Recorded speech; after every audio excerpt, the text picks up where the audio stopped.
Buenas tardes a todos. Es con mucho gusto que nosotros estamos haciendo este evento acá en Brasil, en Latinoamérica, Perú, Colombia, Chile, México, otros países, Ecuador, Bolivia. Es mucho gusto que estamos haciendo ese evento internacional, que vamos a estar ahora a hablar que es un tema muy importante, el tema del cuidado de pacientes graves em terapia intensiva e, claro, com muita ênfase em COVID.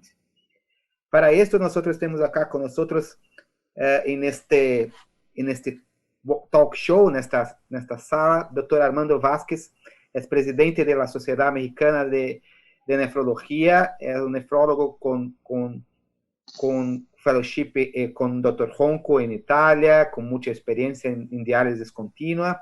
Temos a doutora Ana Cecilia Inostroza, que es nefróloga también de la Sociedad Peruana de Nefrología, con experiencia en diálisis continua, en tratamiento de pacientes graves en UCI.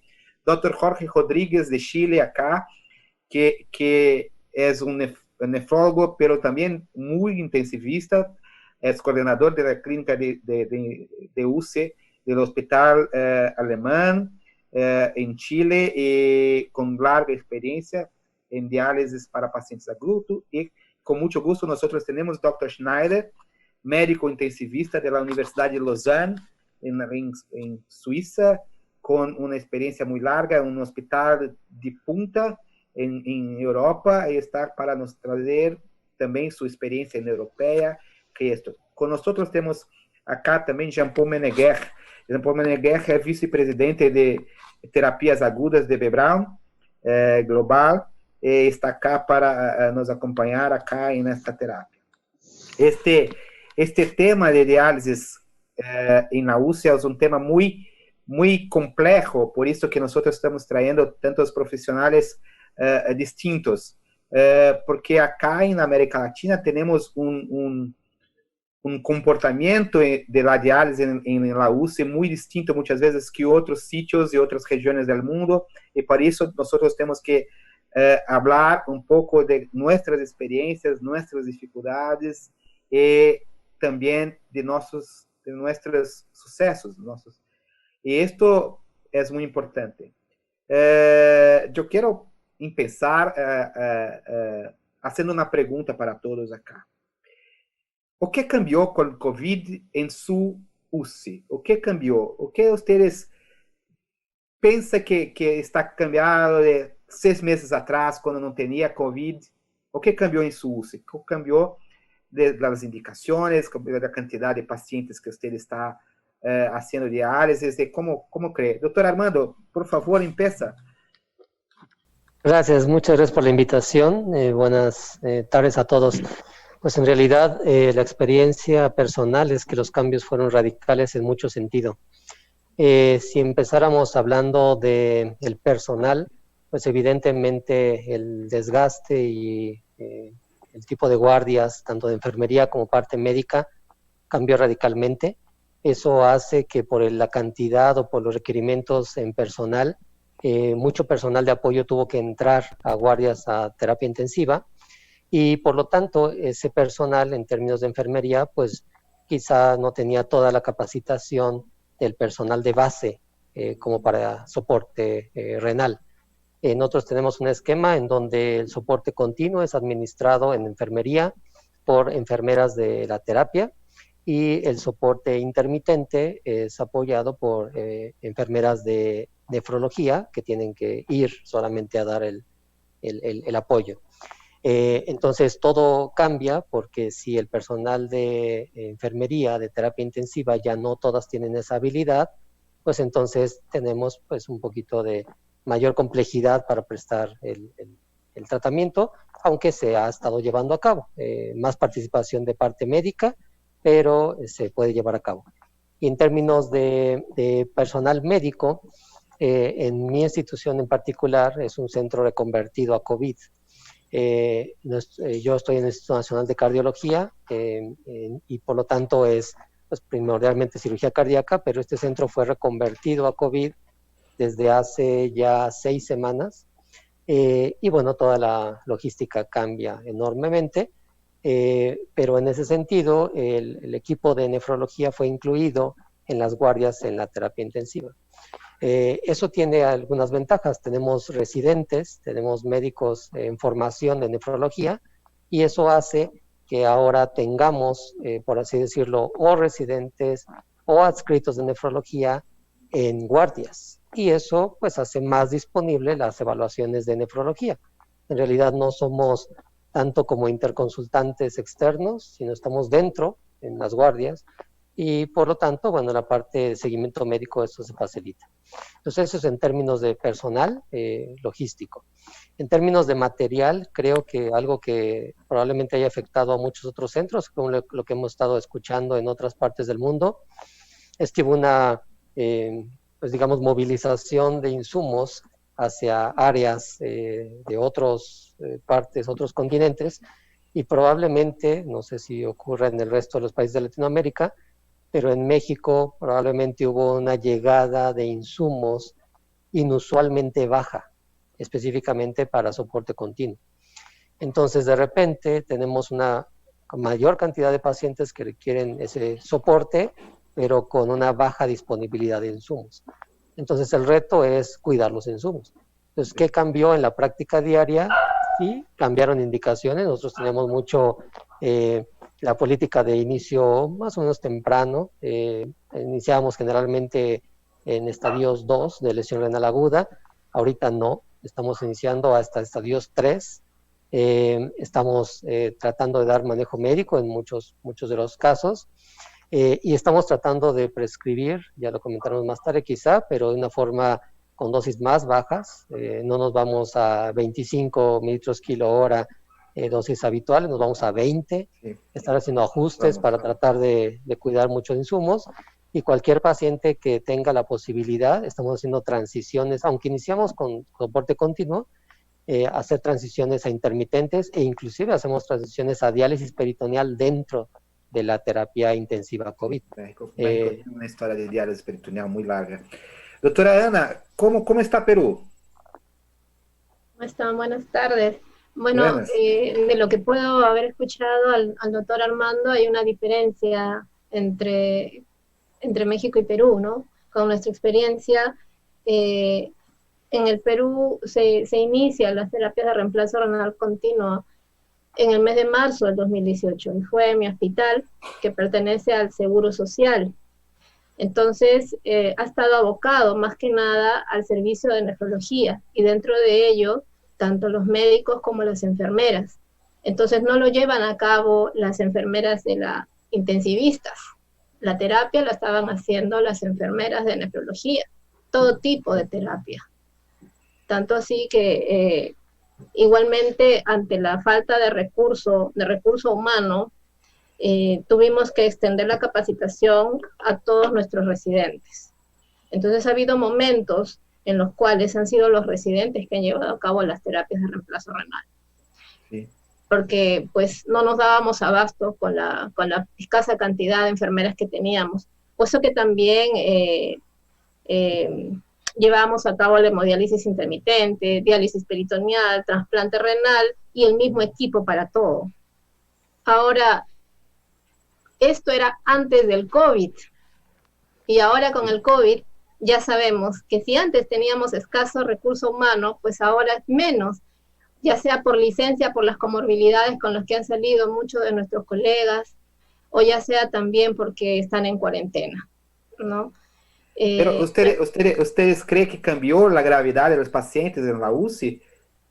¿Está haciendo más diálisis ahora do que estaba haciendo 6 meses atrás? Se están presentando muchos casos de fallas renales agudas. Hemos estado apoyando porque también nuestros residentes ya han salido, los residentes del último año, del tercer año, del cuarto año, han salido a cubrir, vamos a decir, guardias, prácticamente como asistentes.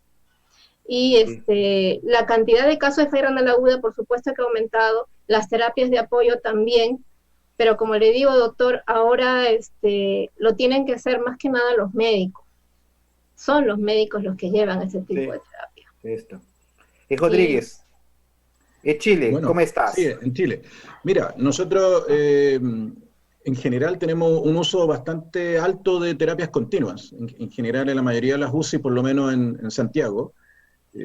Lo que es insumo no hemos tenido problemas. Hemos estado bien de insumo en general por esa misma cantidad de continuas que hacemos. No hemos tenido problemas. Y tu pregunta sobre los pacientes, yo te diría que en el caso tenemos cercano a un 20% de falla renal, aproximadamente, y de eso por lo menos un 10% o un poco más de diálisis aguda, de los cuales la mayoría intentamos iniciar con terapias continuas, pero los problemas del COVID están asociados en nuestro caso y probablemente a todos a que muchos van a prono precoz, posición de prono, por lo tanto nos ocurre que la toma de la decisión de diálisis, si se atrasa, después nos complica el catéter. Sí, claro. Entonces hemos tenido el problema de que hemos pronado pacientes y posteriormente se ha complicado la función renal y nos hemos enfrentado a la decisión de supinarlo frente a apoyarlo, y eso no ha sido fácil. Vamos a hablar de un poco más a frente, porque esta cuestión del catéter es muy importante. Muy importante, la que prona es muy importante. Entonces, hemos cambiado un poco esa conducta, lo podemos conversar más precoz del catéter, más que la diálisis, diría yo. Sí, muchas veces sí. Y ahora, es llamativo que hemos tenido, especialmente en las últimas semanas, bastante más falla renal sin mayor compromiso hemodinámico, sin mayor disfunciones de otros órganos, es decir, respiratoria, por supuesto, y falla renal establecida, no siempre oligúrica, pero bien establecida, una falla renal, por decir, pero sin asociado a una disfunción hemodinámica severa, que pudiera uno, ¿no es cierto?, culparla. Y eso ha sido algo que probablemente lo hemos visto asociado a que hemos aumentado el número de pacientes en las últimas semanas más graves, y hemos llegado a saturar nuestras capacidades de intensivo. Yo creo que hay una relación entre el aumento de pacientes graves y más jóvenes, que también ha ocurrido en las últimas semanas. Sí. Dr. Schneider, ¿cómo estás? ¿Cómo está Suiza? ¿Cómo está su experiencia? ¿Qué cambió? Muy buenas noches a todos. Hoy ya es por la noche aquí, me imagino que ustedes están por la tarde. Muchas gracias por estar aquí. Bueno, nosotros también estamos unas semanas, tal vez más adelante, de lo que ustedes están. En Suiza ya pasó, digamos, la onda, ¿no? La primera onda. Estamos tal vez unas semanitas adelantados. Y fue un periodo bien complicado. Las últimas 8 semanas, yo creo, han sido bien duras, pero ahora las últimas 2, 3 semanas han sido un poquito mejores. Ya por lo menos no hay tantas hospitalizaciones. Tenemos como la cola, ¿no?, de lo que venía de los otros pacientes que se habían enfermado, pero ahora los pacientes se quedan por menos tiempo. Aquí, no sé, aquí es 20 días más o menos el promedio de días de hospitalización, y muchos de estos pacientes ahora ya se quedan un poco más, quedan 40, 45 días, 50 días a veces en el hospital, y eso ha sido bastante complicado. Bueno, nosotros también hemos estado en un periodo muy difícil. Tenemos problemas con falta de personal, con falta de materiales, con falta de equipos. Es más o menos la misma experiencia que ustedes han relatado hasta el momento. Tenemos mucha suerte, aún así, porque la organización del hospital fue muy prematura. Nos organizamos muy rápidamente frente a la crisis y tenemos todo, ¿no?, lo que teníamos que tener. Nosotros nos convertimos en un hospital de COVID inmediatamente, y hubo cirujanos inclusive que aparecieron por el centro de urgencias. Yo nunca había visto un cirujano por allá paseando, y pasó. Entonces ha sido bastante interesante. Todo el mundo muy solidario, todo el mundo ayudándose, enfermeras, enfermeros, así que creo que fue un momento bastante interesante de solidaridad en el hospital, y así pues nos ha sucedido por aquí. Es un momento crítico y requiere medidas críticas. Bueno, y lo de los materiales también. Estamos bien proactivos en lo que se refiere a la diálisis. las terapias de sustitución para los pacientes también. Yo estoy totalmente de acuerdo con todos los compañeros anteriores. Nosotros hemos intentado ofrecer terapias tal vez un poco más adelante, ¿no? No en la etapa 2, tal vez un poquito más para adelante, un poquito diferente de lo que lo haríamos en las condiciones normales. Tratamos aún así los pacientes de manera lo más parecida a lo que haríamos normalmente. Intentamos modificar poco los protocolos, pero hemos tenido que hacerlo por falta de materiales. Tenemos alguma coisa muito pareja com esta, porque para mim alguns relatos nos mostraram que temos duas olas. A primeira ola, o paciente estava muito grave. Na primeira ola, o paciente adentrava muita diálise contínua, muito grave, com a mortalidade mais alta. Uma segunda ola, nas últimas 2-3 semanas, alguns centros têm falado comigo que os pacientes estão menos graves, ¿sí? Estão fazendo diálise, a diálise, claro, dobrou em las UCIs, pero os pacientes estão menos graves agora do que estavam em princípio, e um pouco do que Jorge falou acá, os pacientes são mais jovens. Eu não sei se é porque são pacientes mais jovens que têm uma reserva funcional melhor, estão menos graves, eu não sei hasta agora, pero esto, eu não sei se eu compreendi direito, pero em princípio vocês estavam postergando mais a indicação de diálise e agora traíram para em níveis mais baixos ou não? Como está a indicação de diálise nesses pacientes de COVID? Em que momento que vocês estão indicando diálise? Com rifle F, rifle I, ou como está isso? Doutor Armando, como está o momento que está indicando diálise agora? Sí, en realidad es al contrario, según entendí bien la pregunta, más bien estamos, como dice el doctor Schneider, retrasando el inicio.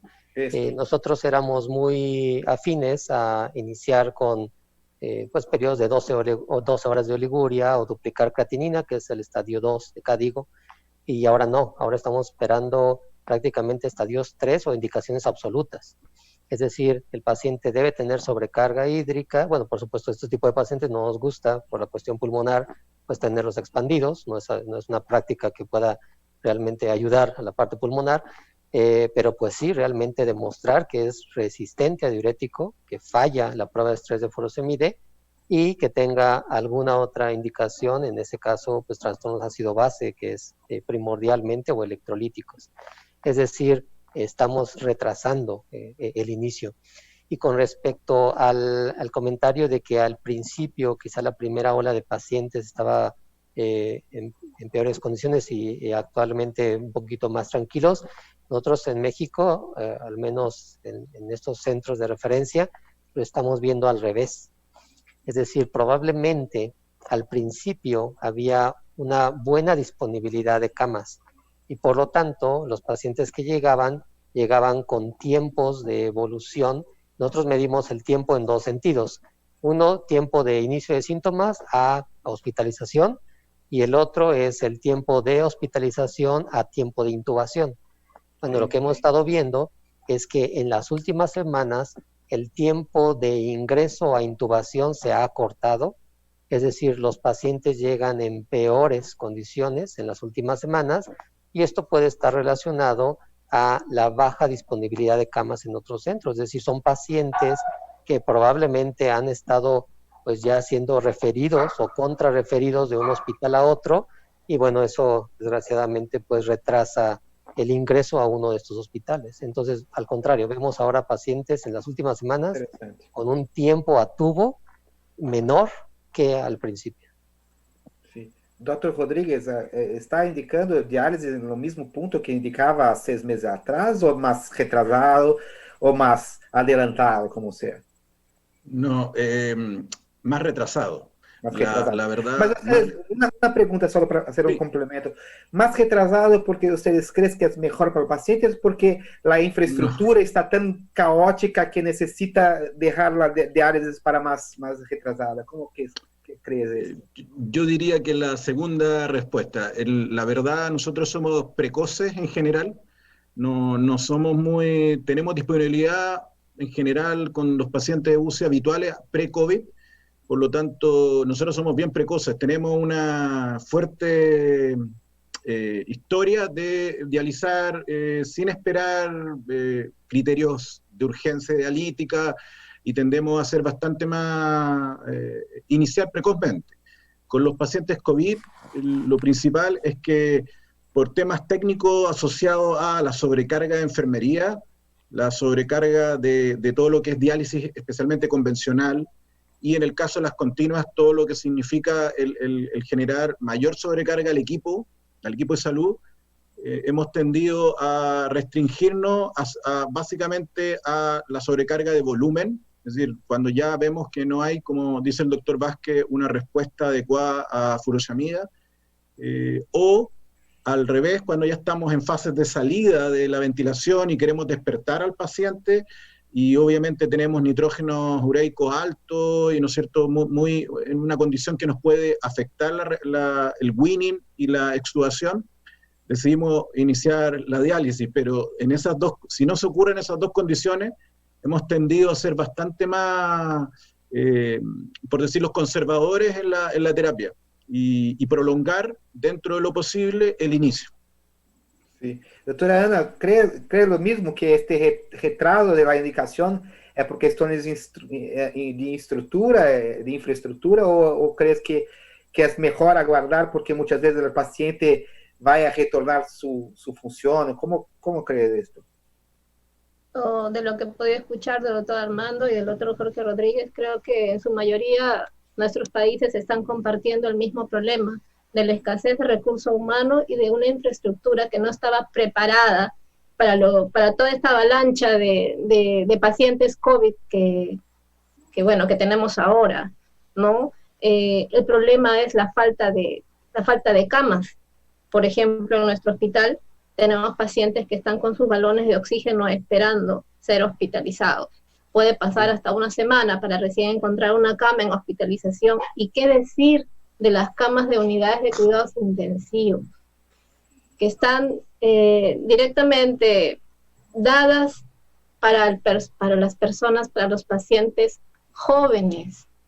Doctor, esa es la realidad que estamos viviendo en nuestro país. Desgraciadamente, que el intensivista, hacemos la interconsulta al intensivista, viene, indica para algunos y para otros no, porque no tenemos dónde colocar a nuestros pacientes. No tenemos. Entonces, compartimos en cuanto al tema ya de las terapias de diálisis, lo mismo, creo que en México y en Chile no damos una diálisis temprana, lo dejamos para los casos realmente de una verdadera emergencia dialítica. Doctor Schneider, ¿ustedes creen que este retraso en la indicación de diálisis que nosotros todos, por cuestión de infraestructura, estamos sufriendo, este retraso va a cobrar a nosotros un precio no prognóstico de este paciente después? ¿O cree que este retraso de un poco más para 12, para 24 horas, no va a cobrar precio? Es una cuestión manejable, con una patología como esta.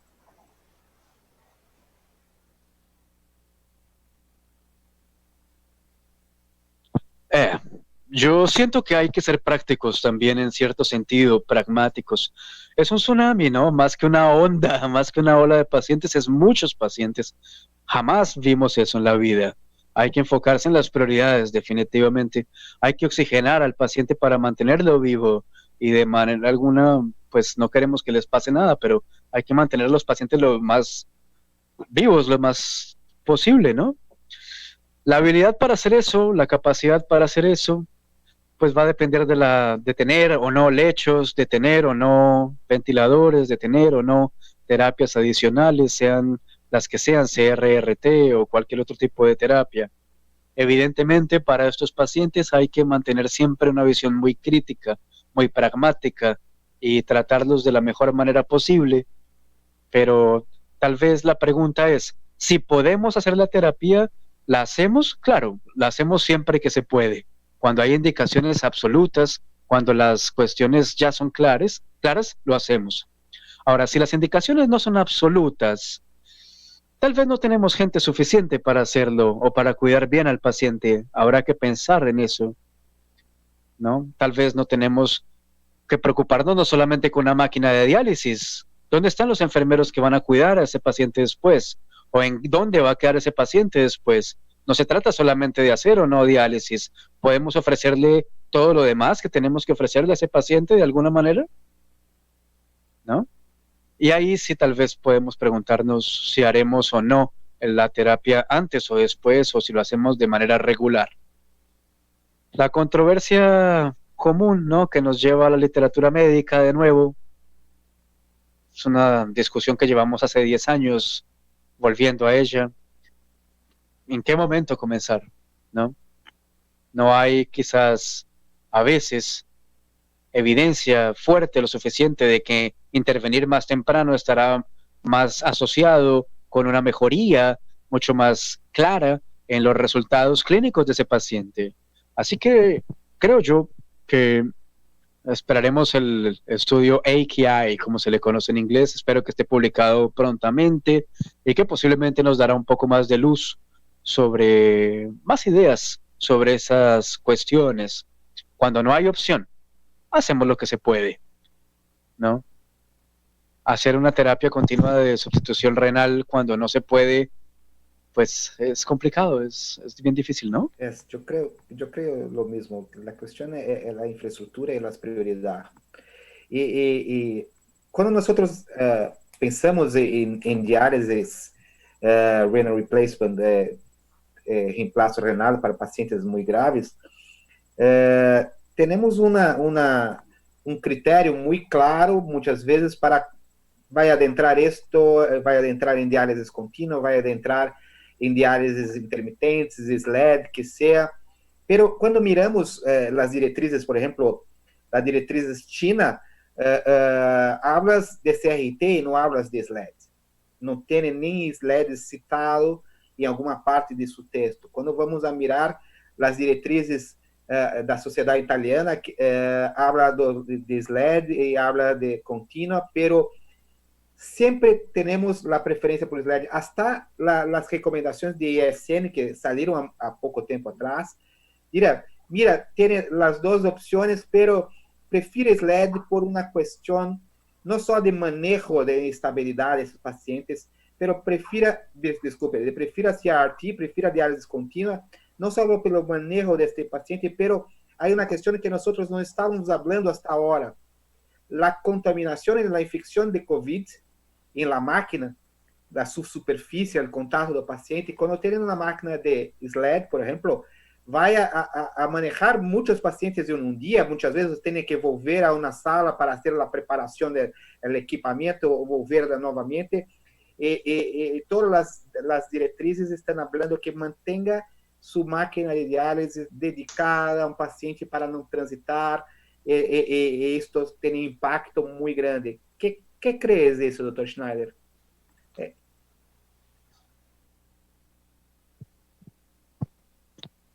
Pues eso es verdad, no hay nada que hacer en ese sentido, ¿no? Yo tengo un poquito de sesgo porque usamos la CRT más comúnmente aquí. Pero como te contaba, en la situación en donde nos faltan personas, donde nos falta material, en donde nos faltan máquinas, es posible que tengamos que hacer diálisis más intermitentes y no podemos manejarlo de otra manera porque nos faltan máquinas. Vamos a usar, por ejemplo, la diálisis intermitente en diferentes pacientes con la misma máquina. No sé, esa discusión me parece que es demasiado arriesgada, ¿no?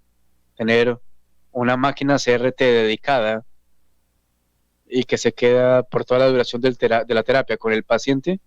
Ok, la puedes limpiar después, que va a asociarla con otro paciente, esterilizarla y todo, me parece más apropiado. Es la situación clásica que ese COVID nos pone al frente, ¿no? Es otra justificación para poder usar terapias continuas, además de las clásicas. El COVID nos empuja a hacer una serie de decisiones que tienen que ver con la practicidad, con la y con la posibilidad de infección. Para mí, yo creo que hoy por hoy, la cuestión de higiene es mucho más importante que la cuestión de otras cosas que nos preocupábamos antes, ¿no?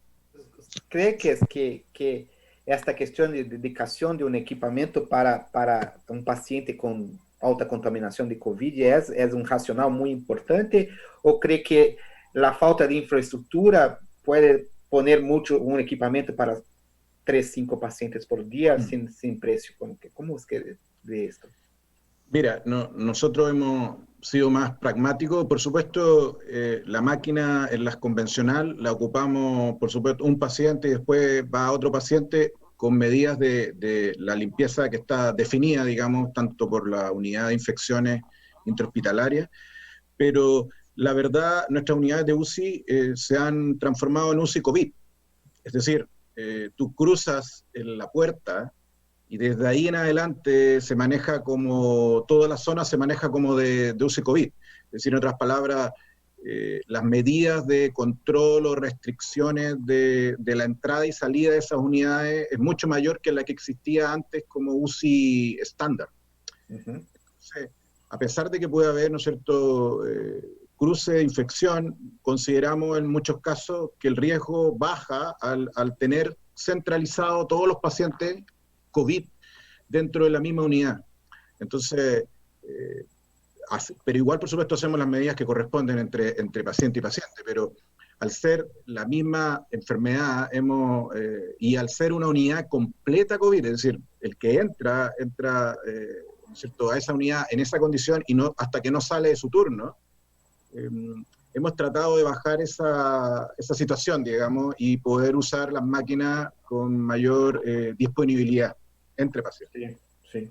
Doctor Armando, ¿cómo crees esta cuestión de infección del equipamiento, de contaminación, de dedicación? ¿Cómo mira esto? A lo mejor voy a hacer una analogía que no es correcta en este momento, pero esto es como Las Vegas. Lo que pasa en Las Vegas se queda en Las Vegas. Acá es igual. Lo que pasa en la UTI COVID se queda en la UTI COVID. No hay entrada y salida de equipo. Sí. Es decir, perfecto. Un equipo que es destinado para UTI COVID, nosotros somos igual. Entiendo que hay diferencias en muchos hospitales, dentro de México también las hay una gran heterogeneidad, pero en nuestro hospital específicamente es un área designada completa, es decir, la restricción está a la entrada de toda la terapia, es decir, que dentro de toda la terapia, pasillos, área privada de paciente, controles, toda esa área está ya restringida. Por lo tanto, cuando un equipo es determinado para estar ahí, sea de intermitente o de continua, no vuelve a salir. Esto facilita, o bueno, reduce, digamos, la preocupación de inclusión y salida de máquinas. Por supuesto, cualquier máquina intermitente que fue puesta en esa área para nosotros es exclusiva de pacientes COVID. Tenemos afortunadamente comunicación por varios elevadores a otros pisos que también están restringidos sus elevadores a las otras áreas COVID. Por ejemplo, la UTI COVID está comunicado con otros pisos COVID donde están pacientes no críticamente enfermos y a través de esos elevadores que son exclusivos para flujo COVID se pasan las máquinas de intermitente, pero sigue siendo dentro de un área COVID, aunque sea comunicada por un elevador, pero nunca salen esas máquinas a áreas no COVID. Entonces, quien entra y sale, evidentemente son el personal, pero no las máquinas. Acá en Brasil nosotros tenemos muchos tipos de UCI, por ejemplo. Tenemos las UCIs generales que tienen camas aisladas. Cuando tiene un paciente con COVID, siquiera, por ejemplo, tenía 10 camas de UCI, 2 cámaras estaban aisladas totalmente para esto, para pacientes contaminados, se quedan lá, pero la UCI es general, tiene infartos, tiene todas las otras. Los hospitales más grandes, claro, hicieron UCIs especiales para COVID, pero la gran parte de los hospitales continúa con la demanda de camas para UCI para otras patologías. No tiene una UCI para COVID y una otra. Y esta cuestión de la contaminación de equipamientos se quedó una discusión muy interesante en los últimos tiempos. Esta cuestión es una de las cuestiones que nosotros hasta ahora no estábamos pensando. Solo pensábamos na questão de inestabilidade, mas a questão de dedicação do equipamento não era uma questão típica. Claro que quando você tem hospitais grandes e dedicados, é isto. Doutora Ana, em seu hospital, por exemplo, que estamos falando de Peru, as UCIs são dedicadas às Covid ou as UCIs são mescladas com pacientes em geral? Como é? Ya, en mi hospital teníamos el servicio de UCI general, que era la UCI más grande, y luego UCEMI, digamos que eran unas UCIs más pequeñas. La UCI general sigue siendo UCI general, esa ha quedado para todos los pacientes UCI no COVID, a pesar de que toda esa infraestructura se ha vuelto COVID. La única que no es no COVID es la UCI general. Okay. Lo que era UCI se ha convertido en la UCI COVID. Entonces, cuando nosotros salimos, o cuando sale el personal a dializar a los pacientes de UCI, COVID, o los que están hospitalizados, en este caso pacientes renales crónicos también, se ha determinado un área especial para dializar a esos pacientes. Entonces, cada vez que un personal entra a esta parte del hospital, entra ya completamente vestido y con todas las condiciones, con todas las medidas de bioseguridad para dializar a un paciente COVID. Y ya no sale hasta que termina el turno, ¿no? Hasta que termina su trabajo. Así es, doctor. Sí, yo creo que es mismo así. Y ustedes piensan que hay una modalidad, doctor Rodríguez, específica para eso? ¿O no? ¿Qué modalidad de entre las terapias continuas para ustedes es más fácil? En general, Rubens, nosotros somos muy pro hemofiltración venovenosa continua, por sobre otras modalidades. Sí nos hemos enfrentado a algunos temas asociados a la coagulación. En algunos pacientes hemos tenido severos temas con la coagulación. Hemos tenido que usar dosis mucho más altas de heparina de lo habitual. Nosotros usamos dosis moderadas de heparina en infusión. Y en algunos casos hemos tenido que cambiar nuestra modalidad habitual de hemofiltración a hemodiálisis con el fin de ¿no es cierto?, bajar los flujos de sangre, especialmente por problemas de catéter o por coagulación persistente de los circuitos. Y a pesar de que hemos tenido circuitos, no estamos, claro, gastarse 2 circuitos, 3 circuitos por coagulación, no estamos en condiciones de tolerar, y por lo tanto hemos sido más precoces en el cambiarnos a hemodiálisis continua en esas condiciones. Doctor Armando, ¿tiene una modalidad continua que esté más haciendo y cree que es por esta cuestión que empezamos a hablar ahora de coagulación se quedó mejor? ¿Cómo está manejando esto? Nosotros también preferimos generalmente más hemofiltración o hemodiafiltración. En nuestra práctica habitual no hacemos hemodiálisis continua. No obstante, sí hemos tenido que adaptarnos a varias circunstancias. Uno, como ya comentó el doctor Rodríguez, es la coagulación de los sets. Nosotros específicamente en nuestro centro, no tan difundido en todo México, pero específicamente en nuestro centro, somos usuarios de citrato, de anticoagulación. Entonces, sí, eso nos ha permitido combinar el uso de citrato con la heparina ya prescrita para el paciente, con fines por los problemas de coagulación que presentan sus pacientes, y hemos estado combinando ambas técnicas, de heparina con citrato regional, y la verdad es que eso nos ha permitido pues darle mayor duración y evidentemente ahorrar recursos en términos de circuitos. En ese caso, pues es por eso que depende de las condiciones del paciente y el ajuste de la dosis que requiere, que insisto, estamos dando nosotros dosis pues discretamente inferiores a las habituales que acostumbrábamos, y en base a eso decidimos si la dosis va a poder ser alcanzada con hemofiltración solamente porque el citrato nosotros lo incluimos como parte de la dosis en hemofiltración predilucional, y si requerimos un extra, entonces sí hacemos uso de dializante. Pero bueno, así es como nos hemos adaptado, pero generalmente sí somos más afines a hemofiltración o hemodiafiltración. Dr. Schneider, ¿cómo es? Porque Dr. Armando y Dr. Rodríguez hablaron de dos cuestiones que para mí son fundamentales en este momento, que es la cuestión de la necesidad de accesos venosos en terapias convectivas muchas veces más calibrosos, que tengan flujos más largos, y también una cuestión que el Dr. Armando puntuó muy bien acá, que es la cuestión de anticoagulación, que muchas veces el paciente solo con citrato, por ejemplo, como estaba hablando el Dr. Armando, no se queda suficiente, tiene que hacer una adaptación entre la anticoagulación que tenga sistémica y la anticoagulación regional. ¿Cómo ustedes están manejando esto en Suiza?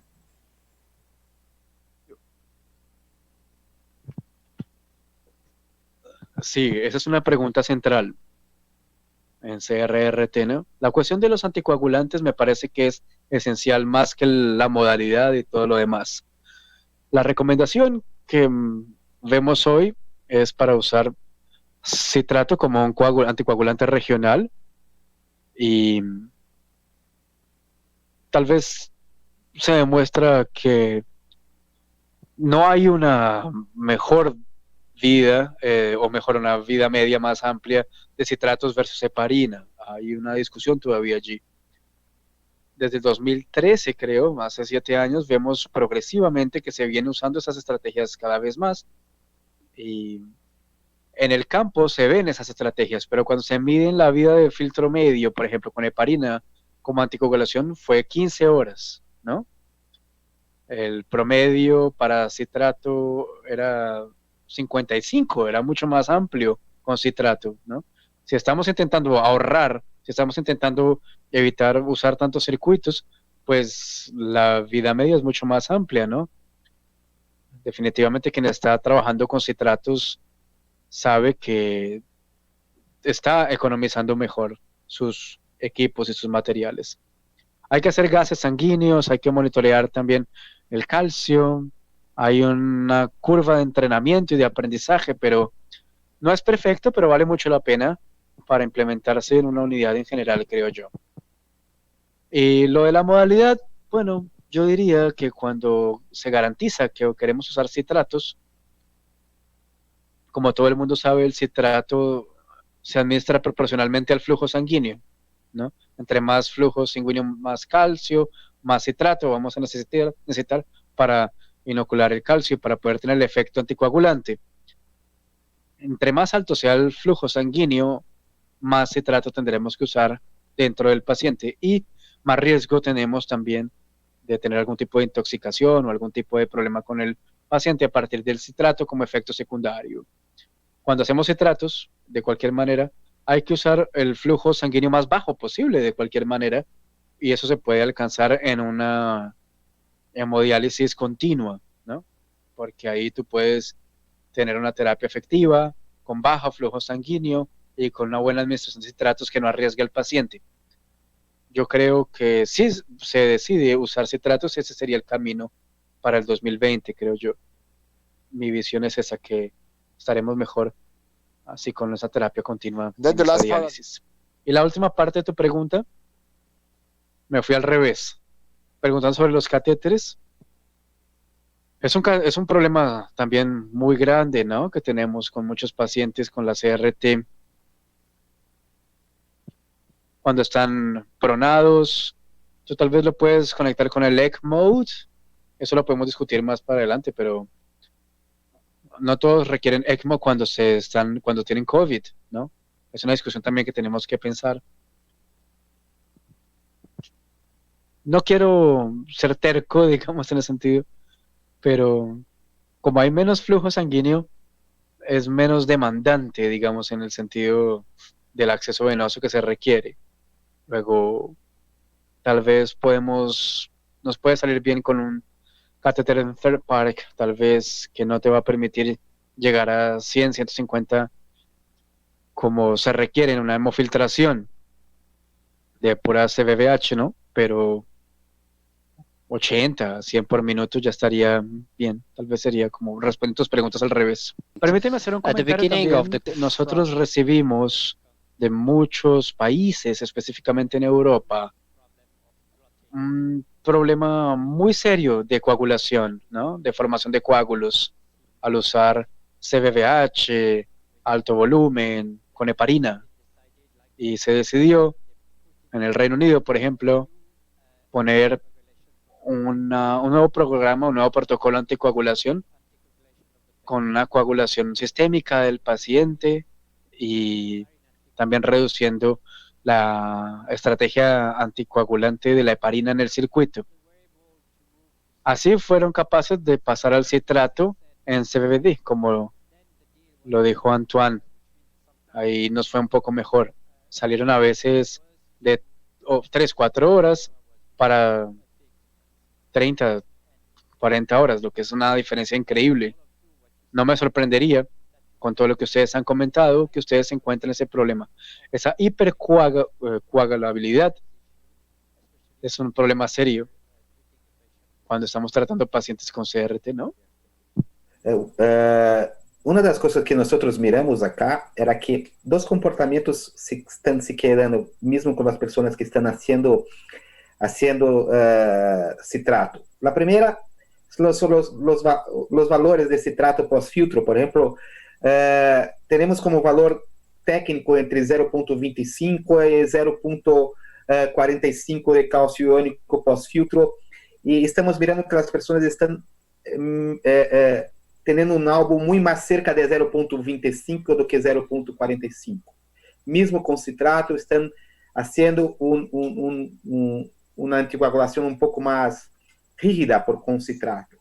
É uma coisa muito pareja com o que o Dr. Armando falou, que eu mirei em alguns hospitais já nas últimas semanas, é que o paciente haga a anticoagulação regional com citrato, com CVVHD, que se queda mais tranquilo. O controle de citrato com CVVHD é muito mais preciso do que com terapias muito mistas, como hemodiafiltração ou pré-post-dilution, com CVVHD, o controle é mais preciso. Pero hagan também uma anticoagulação sistêmica, muitas vezes muito pequena, 7 unidades por quilo, por uma outra, para uma anticoagulação sistêmica, e hagan os dois. Eu he mirado isto no passado em alguns outros hospitais acá, mais hospitais acadêmicos que faziam isto. Em geral, as pessoas optavam ou citrato ou heparina, pero agora com Covid eu estou mirando mais isto, e alguns interessante que alguns que estavam fazendo com citrato, muitas vezes com citrato com álbuns mais altos, cambiaram para a anticoagulação com heparina mais forte e se quedaram melhor. Sim, e se quedaram melhor por isto. Então, temos nós estamos aprendendo. Eu creio claramente que a anticoagulação com citrato hoje é mais segura. Temos acá, em verdade, temos duas realidades. Temos uma anticoagulação com citrato automatizada, computadorizada, em que o equipo está seguro de não fazer fluxo reverso de citrato, o equipo está seguro por parar a bomba de infusão de cálcio quando para o sistema, e aí a anticoagulação com citrato em que parte ou todo desse sistema está fora do software do equipamento. Então, são duas realidades que traem para nós controles de citratos, creio, mais complexos ou mais seguros. Este é cambio de realidade muito grande que nós temos agora. Eu creio que esta questão de fluxo é muito importante. Eu vou envolver agora tópico que colocamos, que é o catéter e o fluxo. O catéter e o fluxo, principalmente quando nós ponemos pacientes em pronados.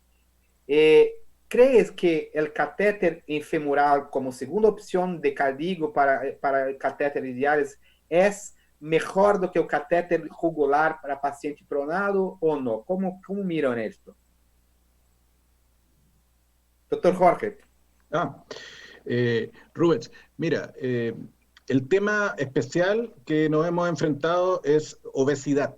La verdad, un gran número de nuestros pacientes más graves que requieren prono tienen una obesidad bastante alta, por decirlo. Lo que hace que hemos tratado de usar más bien catéteres yugulares derechos y no usar femorales como primera opción, como primera o segunda opción, digamos. Ahora, por supuesto, son pacientes que requieren accesos vasculares múltiples y nos limita, pero la verdad hemos tratado de evitar el uso de catéteres femorales para diálisis y a veces hemos podido usar catéteres femorales como vías centrales, no para diálisis, y dejar la yugular para diálisis, pensando en que con el nivel de obesidad y la posición de prono, la probabilidad de que ese catéter disfuncione precozmente aumenta y nos generaría un conflicto enorme porque perdiendo ese acceso de diálisis en prono no tendríamos posibilidades fáciles de reinstalar otro catéter.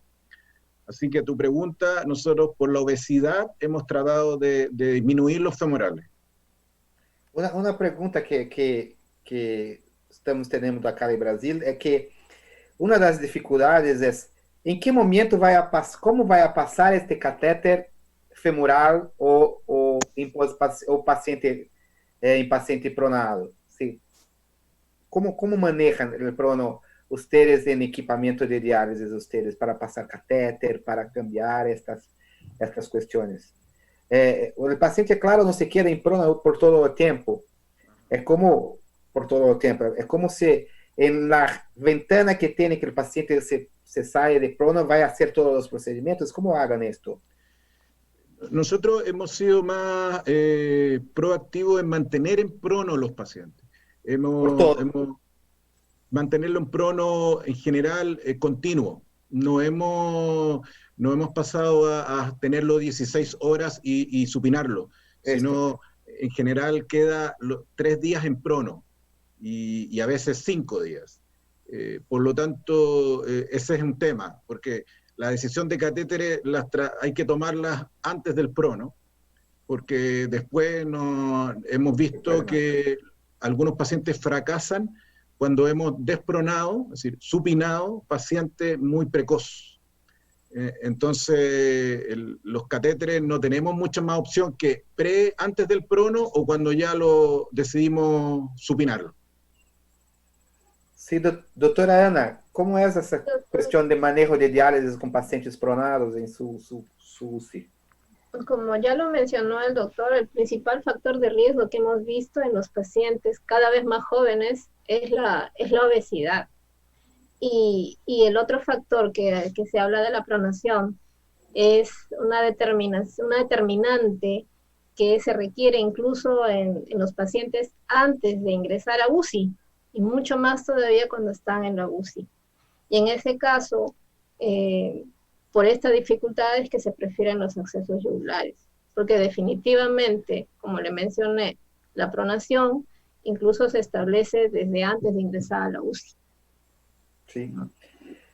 Doctor Schneider, ¿ustedes creen que esta cuestión de obesidad, que está muy importante con COVID, mira que el estudio que teve en Nueva York que mostró que 30% de los pacientes estaban con obesidad mórbida, tiene impacto na selección de terapia, por ejemplo, que CVAHD vai a manejar pacientes obesos do mismo modo que a hemofiltración, do mismo modo que a hemodiafiltración? ¿Cómo crees esto?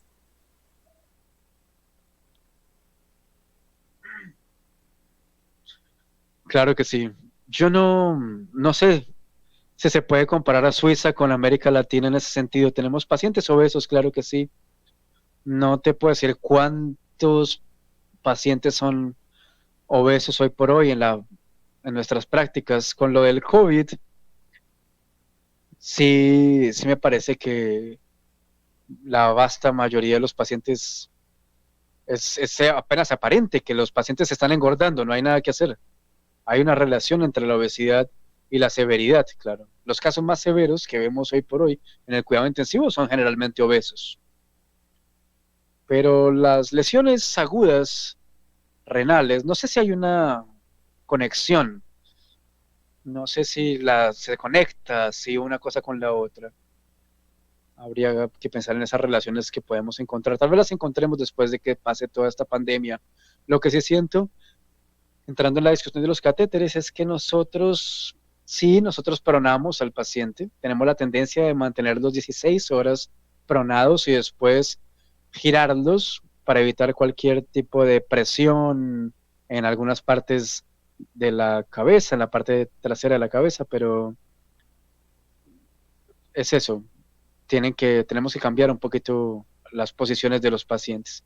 Hay que siempre estar sacando y poniendo al paciente en la posición pronada. Como les dije, el ejército aquí en Suiza nos ayudó muchísimo, los soldados nos ayudaban en ese momento de solidaridad. Y teníamos 4 tipos enormes, 4 armarios de 2x2 del ejército suizo, ¿no? Que venían y nos ayudaban. Algunos de ellos ni siquiera hablaban francés, yo hablo francés. Estos tipos hablaban alemán. Y yo por señas les decía, voltéenlo, y los tipos lo agarraban y lo volteaban, como si estuvieran volteando un pedazo de papel. Fue impresionante, fue increíble. Era el equipo de los volteadores, le decíamos nosotros. Fue bien interesante ese momento. Y era eso. Pasaba una enfermera con 4 mastodontes del ejército suizo atrás, volteando pacientes todo el día. Eso es lo que hacíamos, en fin, porque era más sencillo. Pero, en fin, eso nos llevó a tener la posibilidad de girar al paciente y ponerlo de espaldas y después boca abajo y poder trabajar con los catéteres, en fin, cuando había que hacer algún tipo de trabajo con el catéter. Preferimos la vena yugular también. Es bueno que se diga, en pacientes obesos esas venas están más limpias, tienen menos posibilidades de infección, eso está documentado y, en fin, cuando no, pues vamos a femural. ¿Ustedes creen que hemodiálisis? Porque hay un pensamiento muy antiguo que hablaba que tenía que se añadir una difusión, una convección para se quedar al albo del paciente. ¿Cree que hemodiálisis hoy maneja el paciente obeso muy bien? ¿Cómo es? No, yo creo que la hemodiálisis continua funciona de manera perfecta con cualquier paciente. Creo que la cuestión es una cuestión de dosis, ¿no? ¿Cómo hacer la dosificación? Sí. Urea, creatinina, albúmina, en fin. Establecer bien la dosis para un paciente obeso es mucho más la discusión tal vez que si es obeso o no, me parece por ahí, ¿no? Las fórmulas que nosotros usamos para pacientes más delgados o lo que sea, 25 o 20 es la dosis promedio, pero ¿cómo se traduce eso para un paciente más obeso? Hay que pensar en las reglas que vamos a determinar, base ácida, no sé, en fin, pensando en la creatinina y en otros parámetros que tú tienes para hacer tu diálisis, ¿cómo los traduces al mundo de la obesidad? Pero sí, le puedes hacer una hemodiálisis a cualquier persona. Digo, mejor dicho, a una persona obesa o no. Es un poquito más complicadito en lo que se refiere a las dosis. Doctor Armando, I agree with you. ¿Ustedes piensan que tienen que hacer dosis muchas veces un poco más largas para pacientes más obesos? Porque muchas veces nos quedamos un promedio de 25, 30 ml kilo, pero ¿crees que por cuestiones de hipercatabolismo que necesita de hacer más, 35, 40 ml por kilo por hora? ¿O cómo es eso? En realidad nosotros como prescribimos las dosis en pacientes obesos es por el peso real, no por el peso ideal. Entonces automáticamente estos pacientes requieren un flujo automático por el cálculo mayor a pacientes no obesos. A partir de eso, pues iniciamos siempre con un estándar, insisto, nosotros en esta época estamos iniciando a 20, y después de eso, como comenta el doctor Schneider, es cuestión de ir ajustando.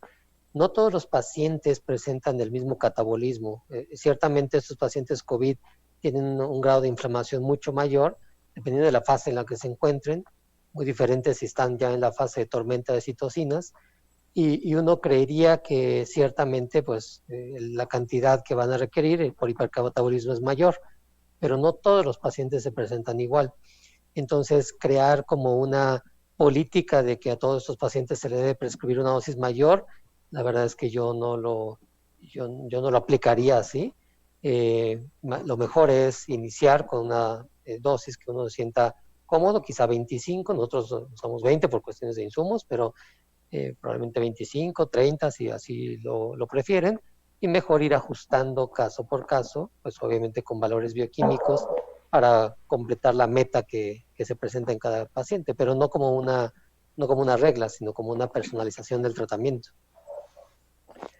Déjame volver um pouco acá numa questão que Dr. Schneider e Rodrigues, como é a relação de diálise com ECMO ou hasta com terapias como recaptação de CO2? Creio que esta é uma evolução da circulação extracorpórea. Por exemplo, nós muitas vezes, enquanto nefrólogos, intensivistas, miramos nas capacidades de nosso riñón para manejar moléculas hidrossolúveis, moléculas até 45.000 Dalton, e agora estamos frente a terapias que têm que manejar moléculas mais largas, temos que manejar gases como CO2, temos que manejar oxigênio, e traz para nós agora o conceito de MOST, Multi-Organ Support Therapy.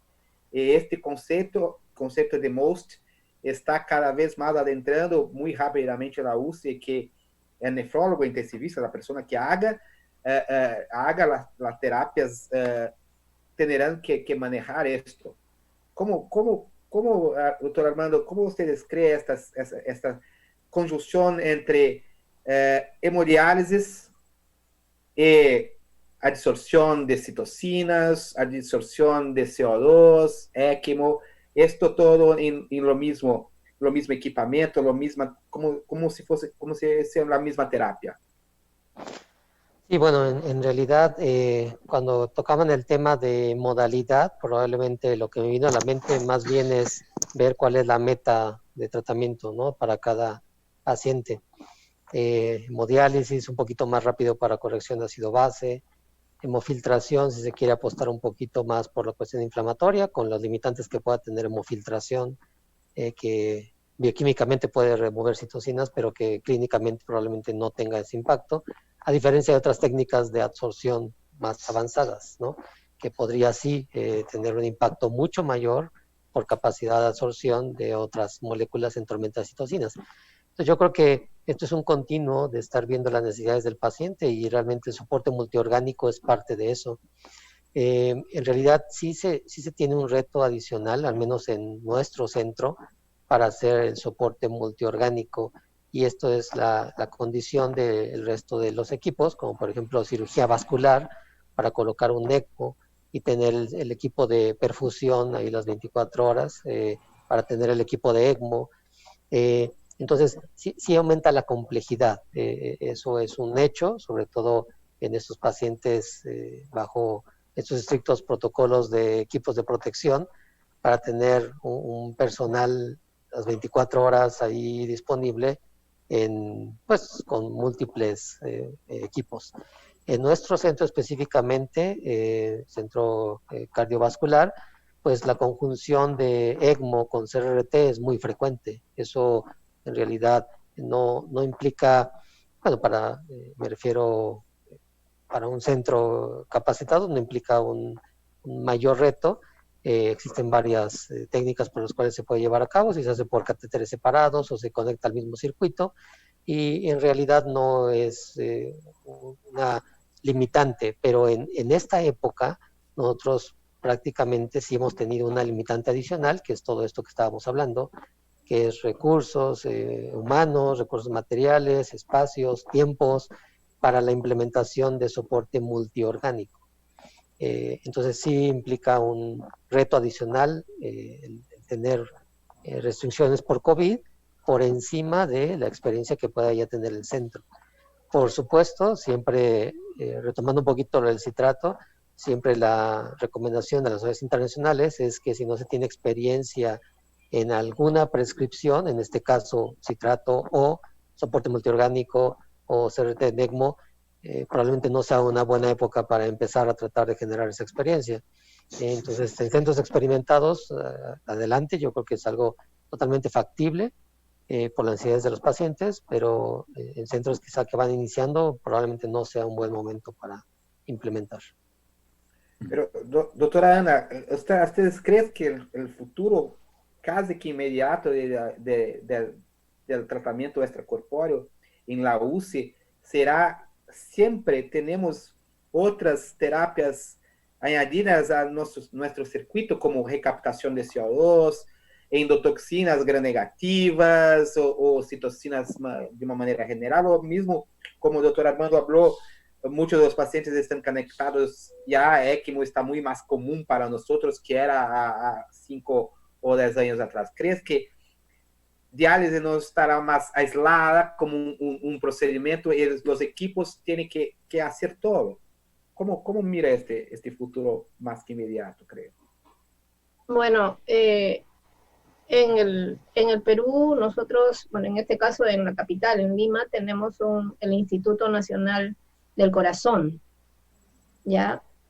Como instituto están ahí los cardiólogos, los cardiovasculares, y también contábamos con nefrólogos. El nefrólogo ya estaba haciendo la terapia de reemplazo renal continuo y ECMO. Entonces, sí existe la experiencia también. Pero como le digo, esto ha sido aislado exclusivamente a nivel de este instituto. En nuestro hospital no contamos todavía con ECMO. Por supuesto, esperamos que cuando pase todo esto, sí tenemos ya una unidad de cardiovascular y cardiología, pero que todavía se había ido implementando en el tiempo y que en el momento ha quedado, por el tema del COVID, digamos, relegado, ¿no? Pero sí ya tenemos la experiencia de nefrología en pacientes en el Instituto Nacional del Corazón. ECMO y terapias continuas. El futuro inmediato. Esperamos en el futuro inmediato que también lo podamos tener en cada hospital a medida que se vaya desarrollando mucho más. Sí. Doctor Schneider, ¿cómo crees este momento en que la diálisis no está más aislada? La diálisis no está más aislada como solo un procedimiento y ahora los equipos tienen que hablar con otras terapias de multiórganos, tienen que hablar con recaptación de CO2, tienen que hablar con absorción de citocinas o que sea, mesmo la conexión con ECMO. ¿Cómo está mirando esta realidad ahora?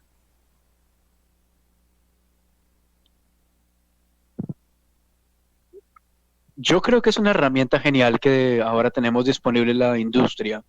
Creo que ahora se trata de poder encontrar los mejores caminos para poder trabajar de manera integrada.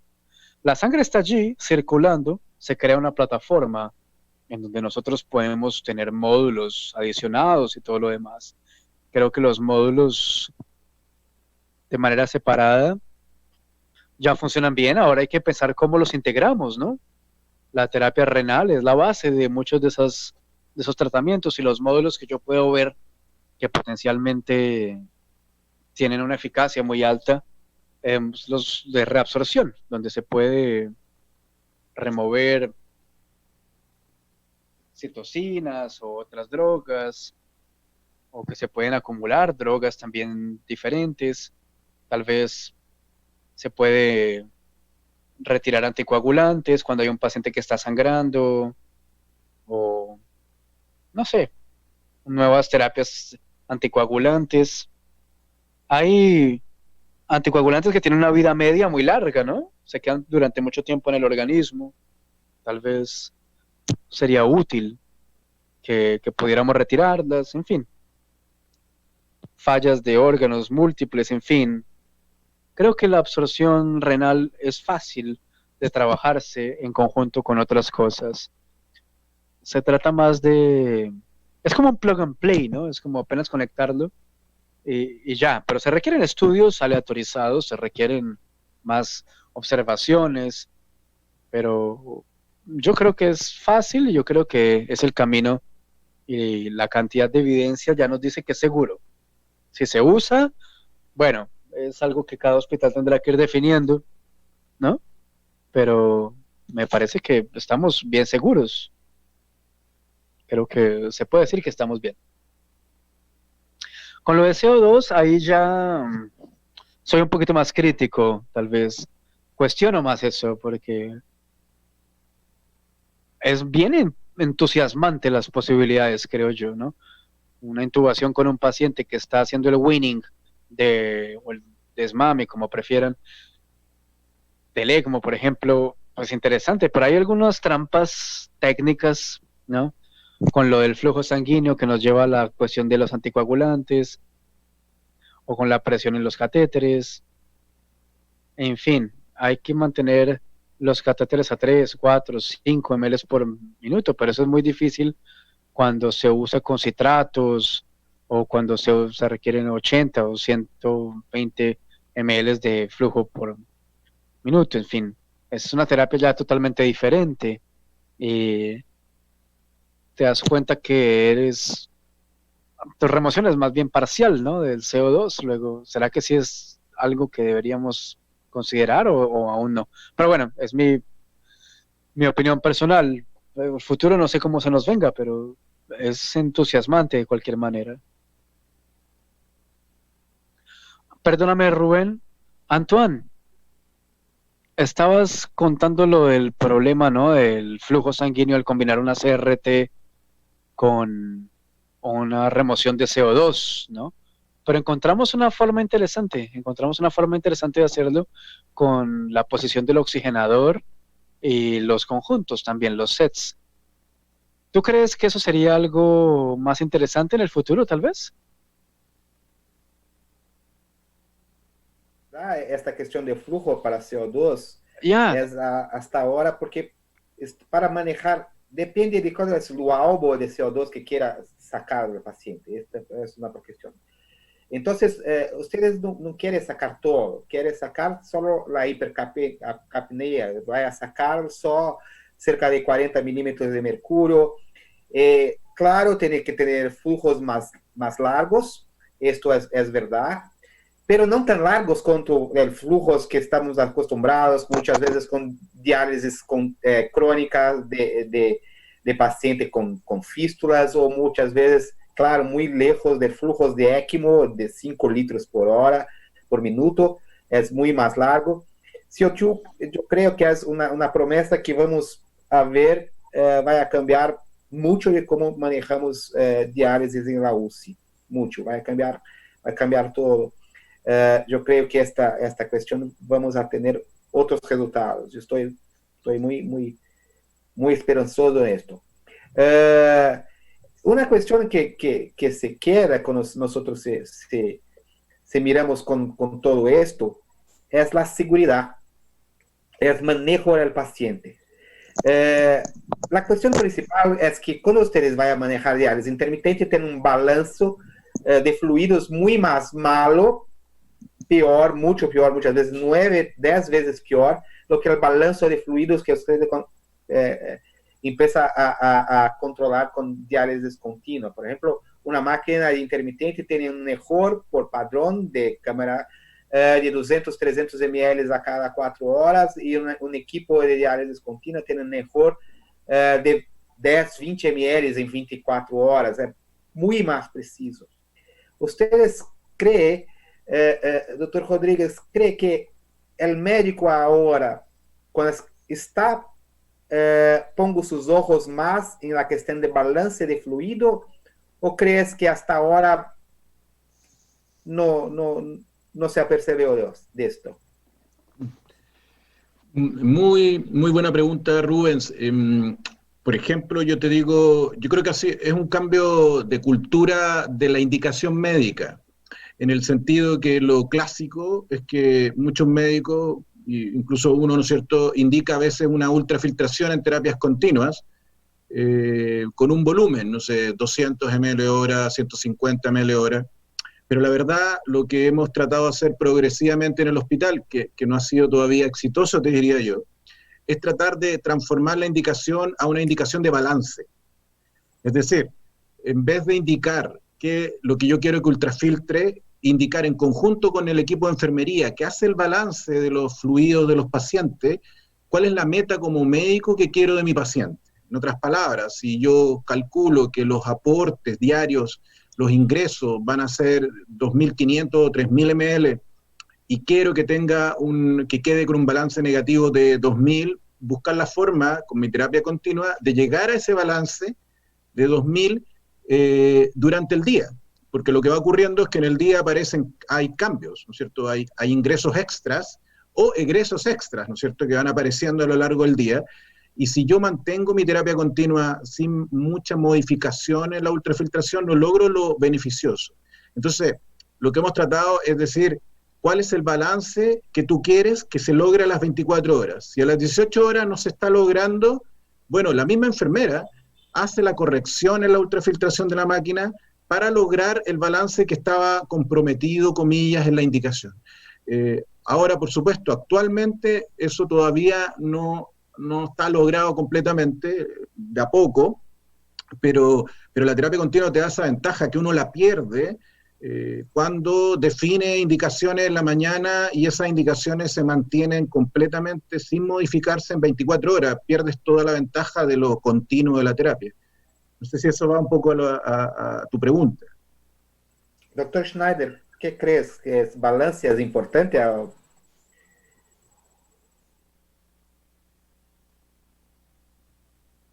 Con toda la seguridad. Es el aspecto central de la terapia, de hecho, ¿no? La sobrecarga de fluidos en los pacientes y en los pacientes con COVID es uno de los motivos por los cuales comenzamos la terapia, por esa sobrecarga de fluidos. Queremos retirar fluidos y no podemos retirar tantos tampoco. Un comentario sobre los fluidos. Al comienzo cuando primero recibimos los primeros pacientes de COVID, nos dijeron, a ver, hay pacientes ARS típicos, entonces los acuestas, balance negativo y listo. Viendo para atrás, yo creo que no le ayudamos mucho a los pacientes, de hecho los lastimamos más, tal vez. El alto PIP, por ejemplo, creo que no era una constante, creo que no siempre necesitaban el alto PIP, high PIP en inglés, ¿no? Aumenta la presión venosa, reduce la filtración glomerular, ¿no? Afecta al paciente de algunas maneras. Esos pacientes, no sé, me parece que nos aferrábamos mucho a los objetivos y pacientes que, por ejemplo, venían de casa, no habían estado bien, estaban enfermos y estaban todos deshidratados, por ejemplo, cuando llegaban a donde nosotros. No necesitaban solamente oxígeno, sino también hidratación, por ejemplo. Hay que poner alto PIP y, en fin, teníamos como un protocolo muy fijo y muy rígido y no creo que nos funcionó bien.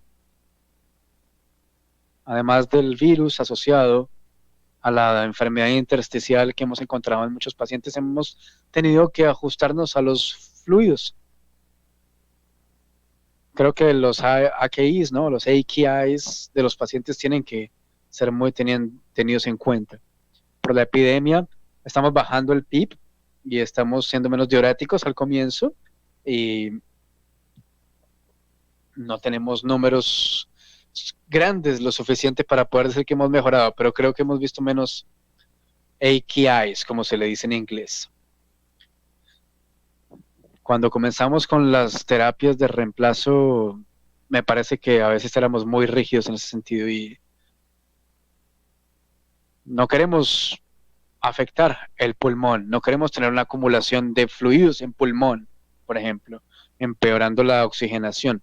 Tenemos que poder retirar fluidos, por lo menos en ese sentido. Creo que pensando en el balance negativo, por ejemplo, como le dijo el doctor Rodríguez, hay que pensar en qué es lo que necesita el paciente. Y eso en las terapias intermitentes o en las terapias continuas es diferente.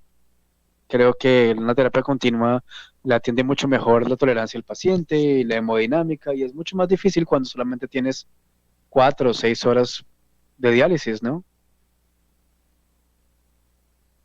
Si voy a retirar 4 litros, 3 litros, ¿será que lo va a tolerar en el momento en que lo hago? No hay control de lo que está ocurriendo por la noche o en otro periodo que no tiene la diálisis, ¿no? el balance de fluidos es definitivamente súper esencial, tal vez no tanto al comienzo de la terapia, sino cuando vamos al CRT con esos pacientes, ¿no? Cuando se requiere más precisión de acuerdo a los estadios o a las fases del paciente.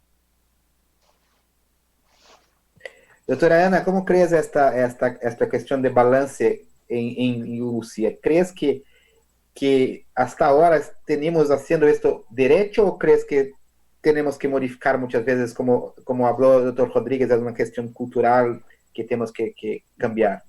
No, definitivamente cuando uno de los objetivos principales es la obtención de un balance hídrico importante en el paciente. Una prescripción que lo hacemos al inicio del día, vamos a decir así, y obviamente puede ser modificado de acuerdo a la evolución del paciente, a los ingresos y egresos que decidan durante el resto de las horas el médico intensivista. Por supuesto que mantenemos una comunicación fluida con el personal de enfermería, especificando cuál es nuestro objetivo en el día del balance. De acuerdo a ello, al igual como menciona el doctor Rodríguez, la enfermera vuelve a hacer el cálculo para finalmente, después de transcurrido el tiempo de prescripción, podamos llegar a obtener lo requerido, ¿no? El balance requerido. Doctor Armando, déjame hacer una pregunta. ¿Ustedes tienen una visión de cómo, si hay un espacio para plasmaféresis en paciente con COVID? ¿Cómo cree esto? Bueno, si pudiera hacer un comentario antes con respecto a lo del balance. Sí, claro. Y ahora contesto la siguiente. Con respecto al balance, yo creo que, como bien dice el doctor Schneider, yo creo que hay que siempre individualizar, o sea, está siempre la política desde hace 10 años, ¿no?, de prestar mucha atención al balance hídrico, y eso creo que ha cambiado mucho para bien en la evolución de muchas terapias intensivas, muchos lugares, porque pues sí había una tendencia a siempre tratar de mantener muy bien, decíamos precargado, pero es sobrecargado al paciente, una política que ha cambiado en los últimos 10 años. Pero de repente se presentan, pues sí, sugerencias de manejo estándar que no para todos los pacientes aplica. Y como ya bien él comentó, pues muchos de estos pacientes llegan a fiebres de 39 grados, deshidratados, y pues, realmente lo que requieren es una reanimación. Entonces, finalmente lo que hay que hacer es ir personalizando el manejo. Quizá una de las cosas que nos ha permitido esta pandemia es tratar de hacer uso de las herramientas que tienes a un lado de la cama del paciente. Es decir, no vas a estar movilizando a los pacientes a rayos X, tomándoles tomografías de control cada ratito, ni siquiera meter a la unidad de placas de radiografía todos los días. O sea, hay que elegir muy bien qué paciente realmente amerita un estudio más sofisticado y por lo tanto hacer uso de lo que tienes a un lado, y lo que tienes a un lado es el ultrasonido. Entonces, realmente utilizando estas técnicas de monitoreo con ultrasonido, haciendo obviamente extensibilidades de vena cava, haciendo ultrasonido pulmonar, sí, haciendo movilidad, eco, realmente inclusive haciendo resistencias renales o flujos de vena renal, y con eso ir guiando o teniendo varios parámetros junto con la línea arterial y ver la variabilidad de volumen sistólico, realmente ir integrando un poquito más para individualizar el manejo en los fluidos de cada paciente y no dar por hecho que todos los pacientes requieren ser reanimados hídricamente, ni tampoco irse al otro extremo de que todos los pacientes requieren mantener balances negativos, ¿no? Entonces yo creo que eso nos ha permitido utilizar esas herramientas que están a un lado y tratar de, pues como bien dice los parámetros de médicos internacionales, lo primero es no dañar, estar seguros de que la prescripción que vas a hacer en términos de balance no vaya a poner peor a tu paciente. Por supuesto, las terapias continuas tendrán una ventaja sobre los intermitentes siempre para el control de volumen, ¿no?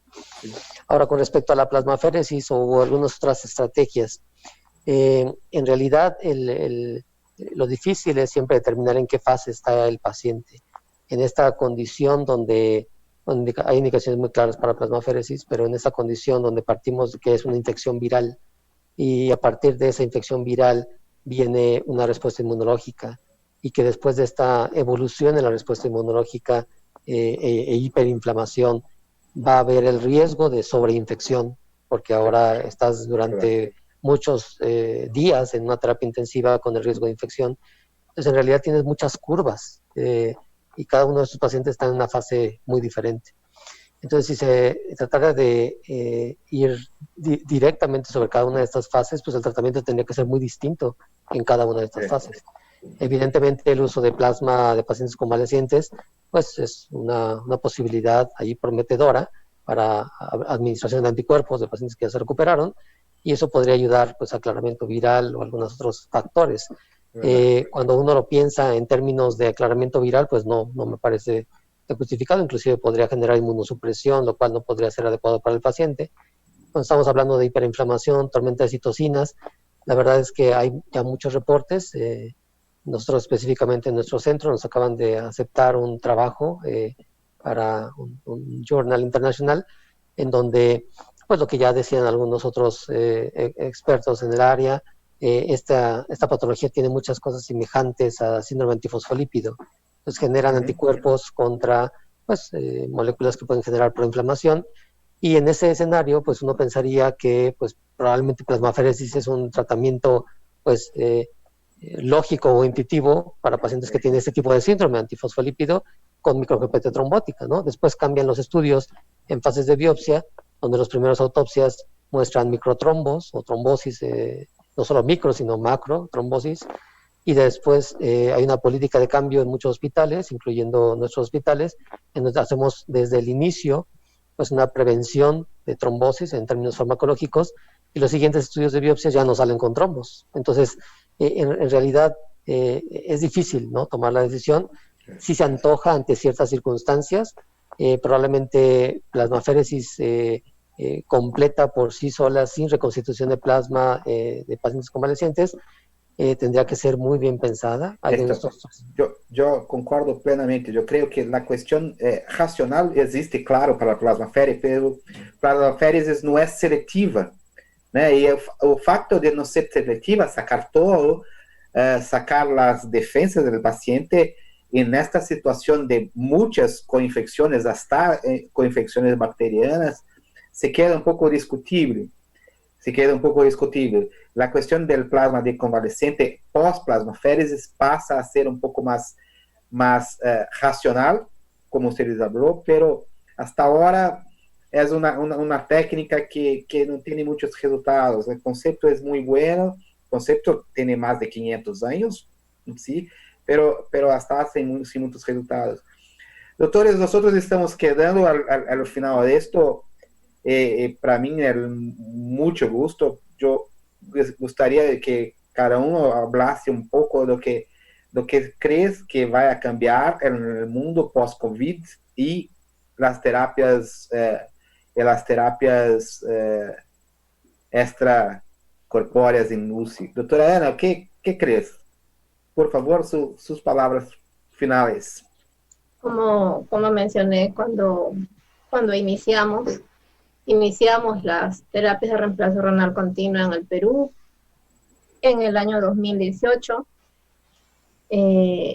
con mucha alegría por parte de nosotros. Aquí en el Perú no existe un seguro universal, es decir, que el sistema de salud está repartido entre el Seguro Social, el Ministerio de Salud, las Fuerzas Armadas, las Fuerzas Policiales, como en otros países que de repente es diferente, no tienen un solo seguro para toda su población. Asimismo, al iniciar en salud y al estar objetivando los beneficios de ese tipo de terapias, es actualmente que el Ministerio de Salud también las ha adaptado como suyas, como otra terapia más innovadora, que ha tenido múltiples ventajas en muchas ocasiones con respecto a la hemodiálisis convencional. ¿Cómo lo veo en un futuro? Que finalmente en algún momento serán aplicadas en todo el país este tipo de terapias y otras más, como siempre en pro y en beneficio de nuestros pacientes. Sí, doctor Rodríguez. Gracias, Rubens. Yo creo que uno de los cambios va a estar asociado a las terapias renales a aumentar algún grado de autonomía de las unidades de paciente crítico, en el sentido de no tener que depender a veces de otros servicios o incluso de servicios externos, tanto las terapias dialíticas convencionales como las continuas, de tal manera de poder enfrentarse de mejor manera a situaciones como esta. Lo conversabas tú de los riesgos de contaminación entre pacientes no COVID y pacientes COVID, por ejemplo, o del equipo, donde tengas un nivel de entrenamiento, un nivel de capacitación que te permita sostener, digamos, la situación en caso de catástrofe como ha ocurrido acá.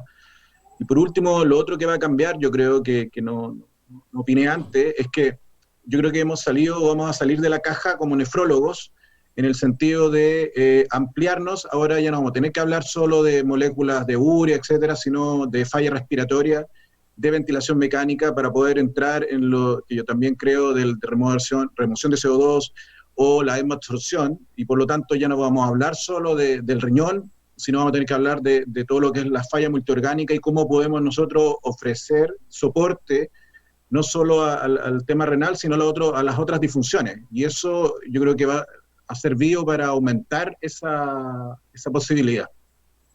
Ok, doctor Armando, palabras. Muchas gracias. Yo en general lo que he visto es una gran oportunidad de colaboración multidisciplinaria. En el sentido estricto, quizá probablemente al inicio por una cuestión de necesidad, de desgaste, de falta de personal, pero más allá de ello, lo que yo he visto es un compromiso de muchas áreas participando por el bien del paciente. Entonces yo aplaudo esa colaboración multidisciplinaria. Y por supuesto, para el personal de enfermería y para el personal médico, cada vez un mayor interés por capacitación. Ciertamente ahora se ve la necesidad de que mucho más personas, muchas más áreas o en general disciplinas estén capacitadas sobre el soporte extracorpóreo, que bueno, definitivamente es parte del soporte vital en ese tipo de pacientes. Perfecto. Dr. Schneider, ¿qué crees que va a cambiar? Sus palabras finales. Yo quería tener una forma de decir cómo va a ser el futuro, pero yo creo que lo que vamos a recordar de alguna manera después de este periodo es exactamente lo que el doctor Vázquez dijo, ¿no? Mucha cooperación, mucha colaboración entre los profesionales. Creo que la duración de la pandemia, estamos soñando que se acabe, ¿no? Hemos trabajado como amigos. Ojalá que sea así, ¿no? Que no se acabe la pandemia y no se acabe la amistad. No sé cómo va a ser, a lo mejor habrá algunos cambios, a lo mejor algunos trabajaremos más cerca a otros, pero no sé, yo creo que lo que dijo el doctor Vázquez, hemos cooperado mucho, hemos colaborado mucho, hemos trabajado en pro del mismo objetivo y espero que eso se mantenga, por lo menos un poquito de eso. En lo de las terapias de reemplazo renal, de sustitución, no sé, creo que tenemos buenas máquinas, tenemos la capacidad de hacer la CRT en muchos pacientes, creo que es la forma correcta, usando citratos, tal vez. Creo que hemos hecho las decisiones correctas y el COVID, nos ha ido bien con el COVID en ese sentido. Creo que será por ahí la cosa. Jean-Paul. Bueno, de mi lado, ¿qué digo? Hemos aprendido muchísimo en el abordaje clínico y en el marketing internacional. Para darles un ejemplo, Malta compró máquinas antes del COVID y no habíamos sido capaces de ayudarles a ir allá para entrenarlos y para poder hacerlo. Y lo hicimos en un webinario. Así que es increíble entrenar gente en el uso de máquinas de diálisis por la internet. Si tú me dices eso en octubre del año pasado, me río. Hoy no, hoy fue posible, ¿no? Así que hemos visto cómo eso ha sido fantástico. Lo que ustedes han hecho, los resultados que ustedes han traído han sido fantásticos también. Y mejorar también los programas de apoyo clínicos y el futuro, yo creo que para nosotros es combinar un poquito eso, ¿no? Combinar en un mismo aparato diferentes filtros para diferentes terapias. Es el futuro, creo yo. Y será más fácil hacer la preparación, será más fácil hacer el priming y mejor para hacer el seguimiento también, ¿no? Así que creo que será por ahí la cosa. Y doctor Rubens, gracias, muchas gracias. Yo quiero agradecer a todos que estuvieron con nosotros en estas últimas 1 hora y media. Para mí fue una oportunidad muy, muy honrosa de estar con estos profesionales de alto nivel, discutiendo cuestiones como si estuviesen todos aquí en mi casa, tomando un pisco peruano o una tequila mexicana, o hasta un vino chileno, muy cerca de Borgoña está Dr. Schneider, un vino, o mismo un vino que de esta región de Suiza, que es muy buena, hablando de una manera muy leviana. En de fondue. Esto. Hablando de una manera muy leviana sobre asuntos, este tipo de evento que nosotros manejamos hoy es un evento que para mí es muy importante porque cambia un poco como estamos acostumbrados con presentaciones formales, alguna cosa, es una discusión como si nosotros estuviésemos en la sala de la casa de ustedes, a cada uno de ustedes que están acá con nosotros. Para mí me gusta mucho esto, es una chance de integración que, como ve el post-COVID ahora, es una mezcla de todos. Veo una integración muy más amplia, tanto de multiprofesional, como una integración muy más amplia de América Latina, Brasil, como un todo, para nosotros hacermos el camino de desarrollo del cuidado de pacientes agudos en América Latina. Eu tenho que agradecer a todos, agradecer ao Dr. Rodrigues, Dr. Inostroza, Dr. Vasquez, Dr. Schneider, thank you very much. Jean-Paul, thank you very much. E agora nós vamos terminar a hora. And see you very soon in Latin America. Sí. E vamos. Muchas gracias a todos. Gracias. Hasta la próxima. Gracias. Gracias, Rubens. Bye bye.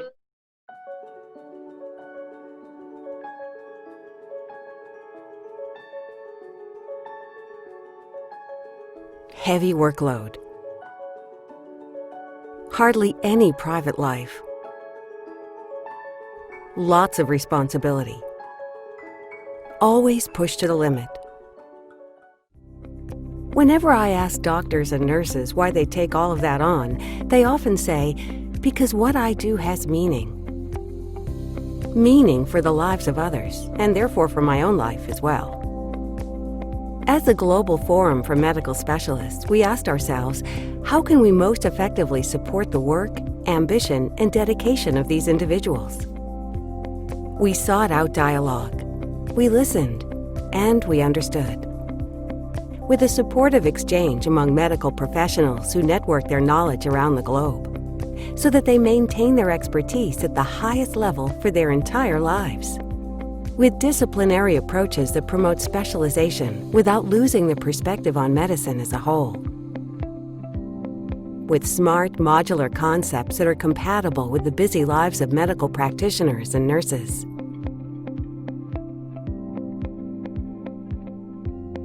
With offerings whose contents provide answers for the reality of everyday medical life. With a growing perspective on trends that enables medical practitioners to already prepare for future challenges today. In close dialogue with renowned specialist companies that bear testimony to the quality of the offers. With inspiring forms of learning that don't just convey knowledge, but make it an experience for the senses. And with innovative teaching methods that prepare you not just for tests, but for life. Nurses and care assistants, physicians and hospital managers, and the people who work in the home healthcare services sector. All of those who teach and learn at the Escalap Academy share a passion for excellent medicine and very high personal standards. We invite you to join in a dialogue about health and medical care. A dialogue that is dedicated to life. Dialogue, dedicated to life. Dialogue, dedicated to life. Diálogo dedicado a la vida. Dialog посвященный жизни. Dialog, dedikasi bagi kehidupan. Dialog dedykowany życiu. Dialogue, dedicated to life. الحوار مكرسة للحياة. Diálogo dedicado à vida. Diálogo para život. 对话致力于生命。 Dialogue dedicated to life. Get connected with the Escalap Academy.